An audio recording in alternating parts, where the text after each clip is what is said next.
Hi hello, നമ്മളിന്നൊരു വാട്ട ഈറ്റിനായിട്ടാണ് ചെയ്യുന്നത്. അപ്പോൾ നമ്മളിന്ന് കാലത്ത് ബ്രേക്ക്ഫാസ്റ്റ് ഒന്നുമില്ല, നമ്മൾ ചായ മാത്രമേ കഴിച്ചുള്ളൂ കേട്ടോ.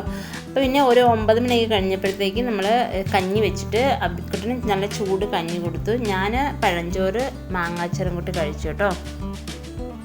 സൈഷട്ട് 8 മണിക്ക് തന്നെ ജോലിക്ക് പോയി. ഇനി 1 മണിയാകുമ്പം വീട്ടിൽ ചോറ് കഴിക്കാൻ വരും. കുറച്ച് കഴിഞ്ഞ് ഞാൻ ഒരു ബന്ന് കഴിച്ചു, കൊക്കനട്ടൊക്കെ വെച്ചുള്ള സ്വീറ്റ് ബന്ന്.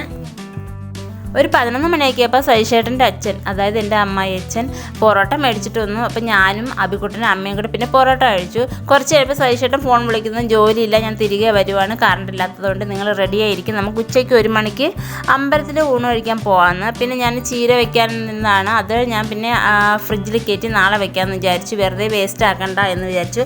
പിന്നെ പൊടിമീനാണ് നമുക്കിന്ന് കിട്ടിയത്, അപ്പോൾ അത് വേഗം കറി വെച്ചു. ചോറും മീൻകറിയും മാത്രം വെച്ചിട്ട് ഞങ്ങൾ അമ്പലത്തിലേക്ക് പോകാൻ റെഡിയായിരുന്നപ്പോഴാണ് ഒടുക്കത്തെ മഴ. പോകണമോ വേണ്ടയോ എന്ന് ഇങ്ങനെ കൺഫ്യൂഷൻ ആയിട്ടിരുന്നിട്ട് എന്തായാലും നമ്മൾ തീരുമാനിച്ചു എന്തായാലും പോവാം എന്ന് വിചാരിച്ചിട്ട് പിന്നെ റെയിൻകോട്ടൊക്കെ എടുത്തിട്ട് വേഗം റെഡിയായി അമ്പലത്തിലേക്ക് ചെന്നപ്പോഴോ മഴയുടെ ഈ തിരക്കിൻ്റെ ഇടയിലും അത്രയ്ക്കും തിരക്കായിരുന്നു. ആൾക്കാരിങ്ങനെ ചോറ് കഴിക്കാനായിട്ട് ക്യൂവിലായിരുന്നു. ഞങ്ങൾ നല്ല ലേറ്റായാണ് പോയത്.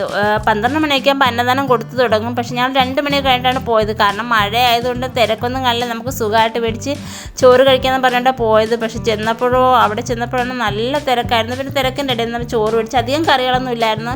സാമ്പാർ, പിന്നെ നാരങ്ങ അച്ചാർ, പിന്നെ പായസം, ഇത്രയും ഉള്ളായിരുന്നു. എന്തായാലും നല്ല ടേസ്റ്റ് ആയിരുന്നു. മഴ ആയതുകൊണ്ട് അധികം കറികളൊന്നും വെച്ചില്ല, അല്ലെങ്കിൽ നല്ല നിറയെ കറികളൊക്കെ വെക്കുന്നൊരു നല്ല വലിയൊരു അമ്പലമാണിത്.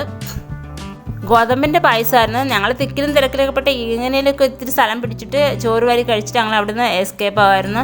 പിന്നെ ഫോൺ ഒക്കെ നല്ലവണ്ണം നനഞ്ഞിട്ട്, കാരണം മഴ കാരണം വീഡിയോ ഒന്നും പിടിക്കാൻ പറ്റുന്നില്ല. തിരികെ വരാൻ നേരത്ത് മഴ ഇത്തിരി കുറഞ്ഞിരുന്നു കേട്ടോ. അപ്പോൾ ഇതാണ് അമ്പലം, കൂട്ടാലമുണ്ട് അമ്പലമാണെന്നാണ് പേര്. നല്ല പ്രസിദ്ധമായൊരു ക്ഷേത്രമാണ്. വീട്ടിൽ വന്നിട്ട് മഴയൊന്നും കുറഞ്ഞില്ല. പിന്നെ ഞങ്ങൾ വേഗം പോയി കിടന്ന് ഉറങ്ങി കേട്ടോ. എല്ലാവരും നല്ലവണ്ണം ഉറങ്ങിയിട്ട് ഒരു 5 മണിയൊക്കെ ആയപ്പോൾ എഴുന്നേറ്റ് ചായ ഇട്ട് നമുക്കിന്ന് കഴിക്കാൻ ചിപ്സാണുള്ളത്, ചിപ്സും കഴിച്ചു. അത് കഴിഞ്ഞിട്ട് ഞങ്ങൾ രാത്രിത്തെ ഊണെന്ന് പറഞ്ഞാൽ കുഞ്ഞു പൊടിമീൻ മാങ്ങയിട്ട് പറ്റിച്ച് വെച്ചതും പിന്നെ ആ കുഞ്ഞു പൊടിമീൻ തന്നെ ഞങ്ങൾ ഫ്രൈ ചെയ്തതുമാണ്. ഇത്രയേ ഉള്ളൂ. അപ്പോൾ ഇന്നത്തെ വിശേഷം ഇത്രയേ ഉള്ളൂ. അപ്പോൾ എല്ലാവർക്കും നല്ലൊരു ദിവസം നിർത്തും. നിങ്ങളുടെ സ്വന്തം രജി. Thank you.